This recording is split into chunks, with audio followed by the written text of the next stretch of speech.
एक सीकर ने पूछा है, यदि नार्सिसिस्ट स्पिरिचुअल बातें करके मैनिपुलेट और कंट्रोल करे तो क्या करें? सबसे पहले तो आप सबको दीपावली की हार्दिक शुभकामनाएं। भगवान करें कि आपके जीवन से सारे कष्ट दूर हों, आपको ज्ञान प्राप्त हो, आपको शांति प्राप्त हो।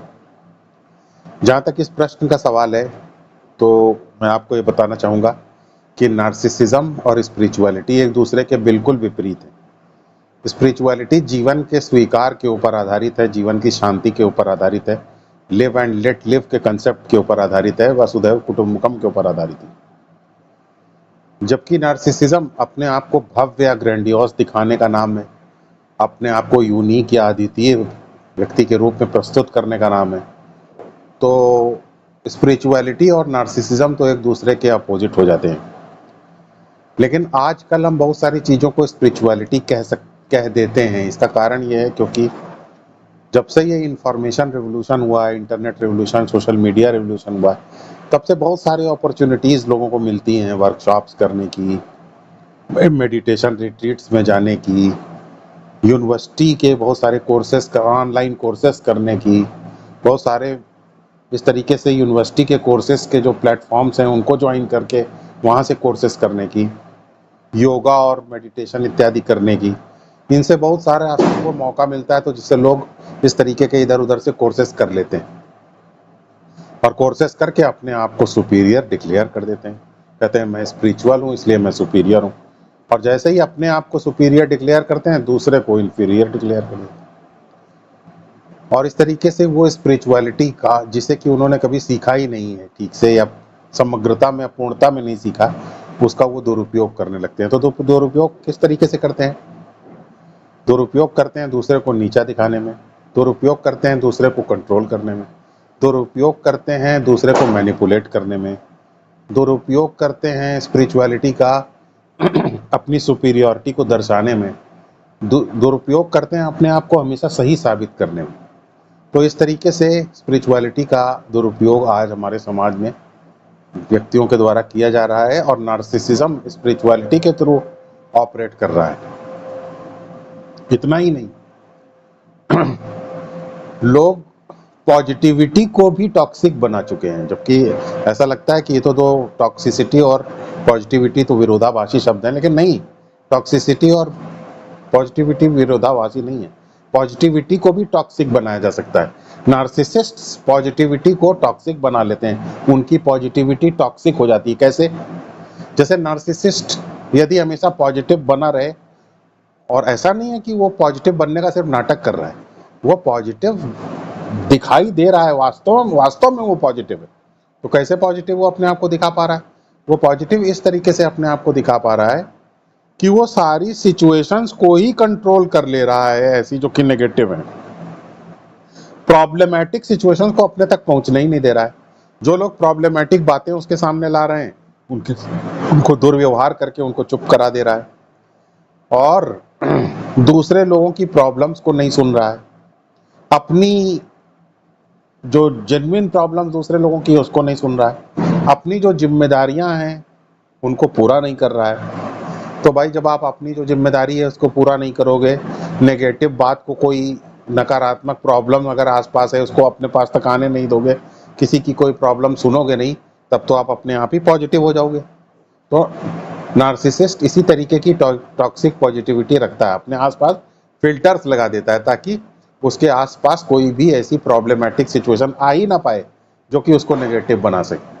तो इस तरीके से वो अपने पॉजिटिविटी में डूबा रहता है। तो इसे कहते हैं टॉक्सिक पॉजिटिविटी। तो फेक स्पिरिचुअलिटी जो है उसका एक बहुत महत्वपूर्ण लक्षण है टॉक्सिक पॉजिटिविटी। लेकिन अगर पॉजिटिविटी वास्तविक है, अगर स्पिरिचुअलिटी वास्तविक है, तो क्या होगा?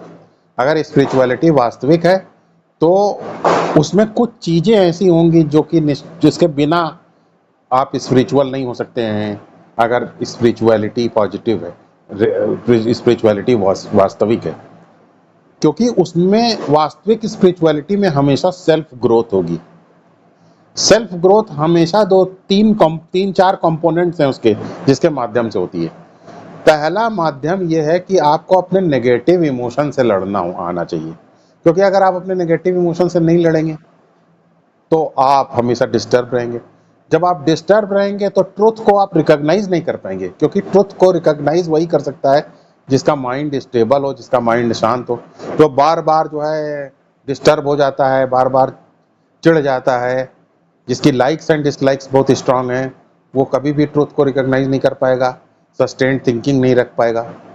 तो इसलिए एक सर्टेन साइकोलॉजिकल वर्क इन्वॉल्व है। मॉरिस निकोल ने तो कंप्लीट साइकोलॉजिकल वर्क्स के 6-7 वॉल्यूम्स लिखे हैं, 7-6 वॉल्यूम्स हैं उसके, जिसमें उन्होंने एक मिस्ट्री स्कूल के बारे में बताया है। तो उसका पूरा मिस्ट्री स्कूल ही साइकोलॉजिकल वर्क के ऊपर आधारित है। तो आप साइकोलॉजिकल वर्क को इवेड नहीं कर सकते, साइकोलॉजिकल वर्क को आप इग्नोर नहीं कर सकते, साइकोलॉजिकल वर्क को आप बाईपास नहीं कर सकते। आपको अपने नेगेटिव इमोशंस के ऊपर वर्क करना पड़ेगा। नेगेटिव इमोशंस के ऊपर वर्क करेंगे तो आपको अपनी लाइक्स एंड डिसलाइक्स के ऊपर वर्क करना पड़ेगा। लाइक्स एंड डिसलाइक्स को थोड़ा आपको वीक करना पड़ेगा, और आपको अपनी सेल्फ इमेजेस जो आपने बनाई हैं उनको आपको थोड़ा सा डिफ्यूज करना पड़ेगा, और आपको अपनी पॉजिटिवनेस को आपको डिस्ट्रॉय करना पड़ेगा। दूसरों को कंट्रोल करने की आपके अंदर जो आदत है उसको आपको कंट्रोल करना पड़ेगा। आपको अपने ईगो को कंट्रोल करना पड़ेगा, वरना आप हमेशा डिस्टर्ब रहेंगे। अगर आप डिस्टर्ब रहेंगे, ट्रुथ को रिकॉग्नाइज नहीं कर पाएंगे, और आपकी स्पिरिचुअलिटी कभी भी पिनैकल पर पहुंच नहीं पाएगी। तो एक साइकोलॉजिकल वर्क जरूर इम्पॉर्टेंट है। दूसरी बात, आपको अपनी एम्पैथी के ऊपर भी वर्क करना पड़ता है। आपको दूसरे की मनोदशा को समझना पड़ता है, गुरु की मनोदशा को समझना पड़ता है, आसपास के अपने वातावरण के प्रति सेंसिटिव होना पड़ता है। तभी तो आप अपनी कॉन्शियसनेस को एक्सपैंड कर पाएंगे। ना सिर्फ ह्यूमन बींग्स तक आपको सीमित रहना पड़ेगा, बल्कि आपको एनिमल्स, प्लांट वर्ल्ड, सबके प्रति आपको संवेदनशील रहना पड़ेगा, पृथ्वी के प्रति। तभी तो देखिए स्पिरिचुअलिस्ट्स या जो रिलीजियस लोग होते हैं पृथ्वी को माता की तरीके से पूजा करते हैं। तो आपको अपनी कॉन्शियसनेस को एक्सपैंड करना पड़ेगा, तो आपको अपनी एम्पैथी को भी विस्तार देना पड़ेगा, हमदर्दी को आपको बढ़ाना पड़ेगा। जो जितना अपनी हमदर्दी को बढ़ाएगा उतना अपनी रिस्पॉन्सिबिलिटी, अपनी अकाउंटेबिलिटी को मानेगा वो। तो ये सब चीज़ ये दूसरा महत्वपूर्ण एस्पेक्ट है। तीसरी चीज़ है कि आपको हमेशा सेल्फ ऑब्जर्वेशन करना पड़ेगा। हो सकता है कि कोई स्पिरिचुअल व्यक्ति, उसका पास्ट ठीक ना हो, लेकिन फिर भी उसने लगातार वर्क किया होगा उसके ऊपर। वर्क कैसे करेंगे? सेल्फ ऑब्जर्वेशन के थ्रू करेंगे, आत्मनिरीक्षण करेंगे, बार बार अपने आप को देखेंगे कि मेरे अंदर कोई कमी तो नहीं है, अपने पैटर्न को ऑब्जर्व करेंगे, अपने पैटर्न ऑफ बिहेवियर को देखेंगे, उसको धीरे धीरे एक्सेप्टेबल बनाएंगे। तो ये सेल्फ ऑब्जर्वेशन करेंगे। सेल्फ ऑब्जर्वेशन के थ्रू अपनी सेल्फ अवेयरनेस को डेवलप भी करेंगे, बढ़ाएंगे भी। तो ये सब चीजें हैं जिसके ऊपर हमें वर्क करना पड़ता है।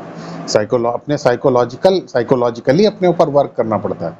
अपने ऊपर आपको स्पिरिचुअली आगे बढ़ने के लिए आपको अपनी एम्पैथी को विस्तार देना पड़ता है, अपनी अकाउंटेबिलिटी को रिकॉग्नाइज करना पड़ता है। आपको संबंधों में ज़्यादा सेंसिबल होना पड़ता है, ज़्यादा सॉफ्ट होना पड़ता है, ईगो और पॉजिटिवनेस को थोड़ा ड्रॉप करना पड़ता है, लालच को ड्रॉप करना पड़ता है, अपने बिहेवियरल पैटर्न को ऑब्जर्व करना पड़ता है, और आपको सेल्फ अवेयरनेस को बढ़ाना पड़ता है।